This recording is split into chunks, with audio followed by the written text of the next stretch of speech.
श्री स्वामी समर्थ मित्रांनो, खूप जणांच्या मनात हा प्रश्न असतो की श्री गुरुचरित्र पारायण केल्याने नक्की काय होते? का अनेक लोक 7 दिवस अन्न पाणी सोडून कडक नियमात ही सेवा करतात? आज याच प्रश्नाचं उत्तर आपण पाहणार आहोत.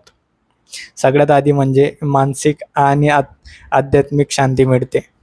पारायण करणं म्हणजे केवळ पुस्तक वाचणे नव्हे, तर ती एक ऊर्जा आहे. जेव्हा आपण पारायणाला बसतो तेव्हा आपल्या अवतीभोवती एक सकारात्मक वलय निर्माण होत असतं. मनाला शांती मिळत असते. दैनंदिन आयुष्यातील चिंता, टेन्शन आणि नैराश्य दूर व्हायला सुरुवात होते. एकाग्रता पण वाढत असते. 7 दिवस एकाच ठिकाणी बसून ध्यान लावल्याने आपली मानसिक शक्ती वाढत असते. दुसरं म्हणजे संकटाचे निवारण. असं म्हणतात की जिथे गुरुचरित्र वाचलं जातं तिथे प्रत्यक्ष दत्तगुरूंचा वास असतो. बरोबर ना? आणि दुःखाचा डोंगर हलका पण होत असतो.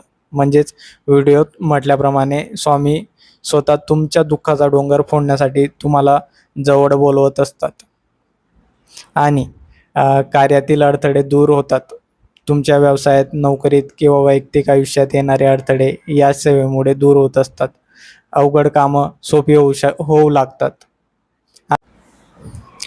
सर्वात महत्त्वाचं म्हणजे पारायणाच्या त्या 7 दिवसात तुम्हाला जाणीव होते की तुम्ही एकटे नाही आहात. स्वामी स्वतः तुमच्या शेजारी बसून तुमचं वाचन ऐकत असतात. अनेक भक्तांना या 7 दिवसात साक्षात प्रचिती येते. तुमच्या मनातील भीती जी असते ना, ती सुद्धा निघून जाते. आणि स्वामी म्हणतातच ना, "भिऊ नकोस, मी तुझ्या पाठीशी आहे." या वाक्याचा खरा अर्थ आपल्याला त्यावेळेस समजतो.